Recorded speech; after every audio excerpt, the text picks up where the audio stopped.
sabi mo hindi ka pa magagalit. Wala akong kapangakit, ah. Nagulat lang talaga ako sa sinabi mo sa akin. Alam mo, anak, kapag tinatanong kita, hindi naman para sa akin yun. Hindi para mapasaya mo ko. Tinatanong kita para mapaalalahanan mo sarili mo ng tama't mali. Para malabanan mong tukso sa buhay. Tata, totoo yung sinabi ni Nain. Ako nga napakaraming patay na patay sa akin. Pero hindi ko pinagpapapansin yung mga yan. At lalong-lalo na, ni hindi sumagi sa isip ko ang pumatol sa may asawa. Taboy, alam mo, mahal na mahal kita bilang panganay kong anak. Pero, huwag ka munang umepal. Anak, lalo na't kung magyayabang ka lang, ha? Sorry. Pasensya, Nay.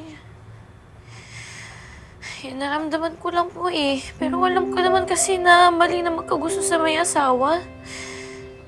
Kaya hindi ko alam anong gagawin ko kasi ayoko naman yung nararamdaman ko. Gusto ko mawala yung nararamdaman ko pero hindi ko po alam kung paano.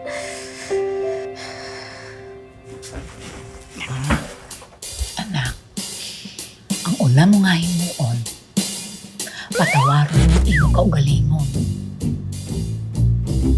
Tapos, lahat ng bumabagabag sa loob mo, idulog mo sa Panginoon.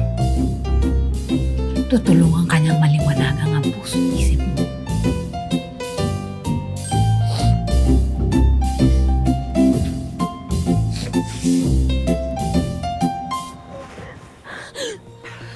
Tingin mo sa akin, Dennis! Ha? Tanga! Na maniniwala pa ko dyan sa mga excuses mo? Done. This is it, Dennis. Makikipaghiwalay na ako sa'yo. Kakausapin ko ang lawyer ko para ayusin yung annulment natin.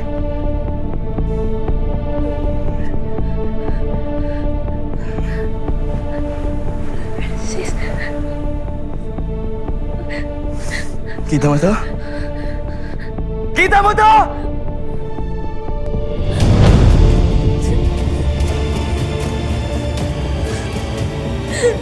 Gawin mo ang gusto mong gawin! Francis. Teka muna, Francis. Francis. Anak, Francis, huwag kang padalos-dalos, anak, ha? You know, in relationships, in marriages, nagkakaroon ng problems. Pero naaayos yun, anak. Naaayos yun. Wag! Wag mo nang bilugin ang utak ko. Kasi kayo na. Ikaw! Yang anak mo! Ikaw! Lahat kayo manloloko!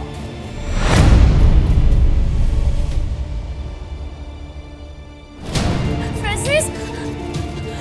Francis! Francis! Mama, ate, ano gagawin ko? No, hindi pwede! Hindi pwede! Si Francis, what do I do? Mom! I have to do something. We have to think of something, and we have to think of it fast! No. This can't happen! What do I do? I'm sure hindi pa nasasabi ni Francis sa mga magulang niya ang tungkol sa inyo. Pigilan mo siya. Pigilan mo, pigilan mo siya. Ayokong malaman ng mga palma ang tungkol sa kalandian mo. Iintingan ka!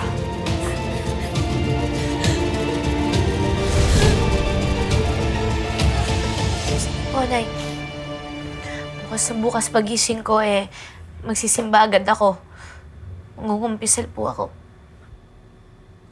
Anak, pwede ipagdasal mo rin ako para humaba pasensya ko para sa kuya mo, ano?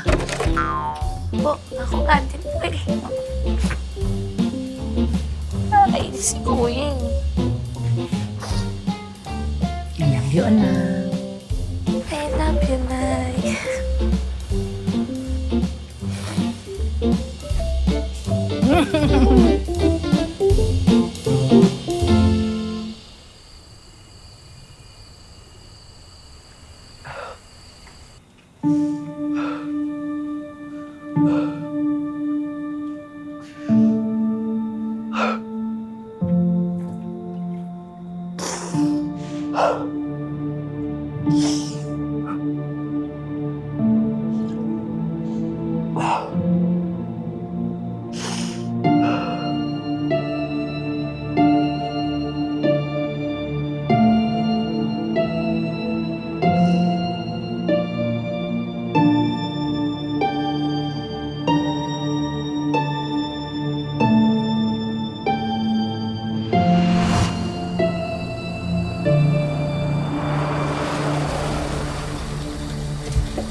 Finally, nagawa na natin yung utos ni Mama at Sir Gov sa restaurant.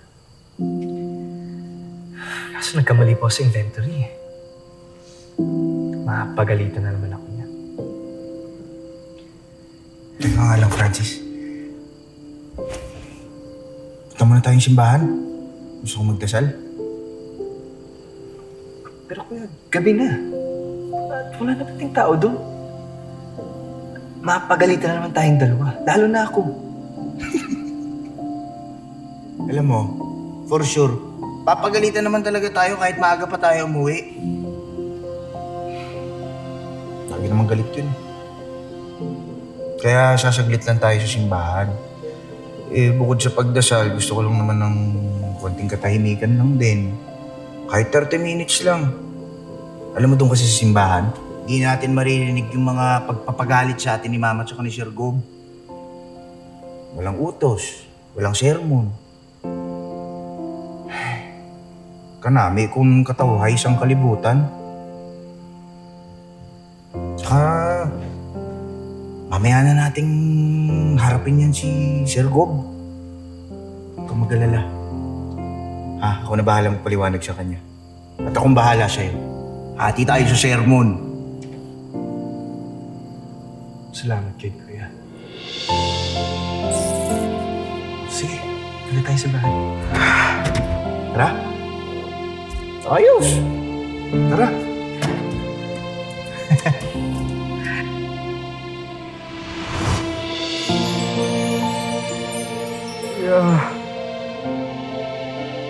Ano ba maging ikaw? Alam mo lagi ko anong dapat gagawin.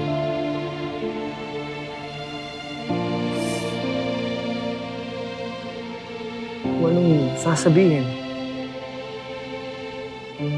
Samantalang ako, kuya. Saan ako nagawang tama? Palpak. Sa pagpili na lang mamahalin ko, mapag-asawa ko, hindi ko pa magawa.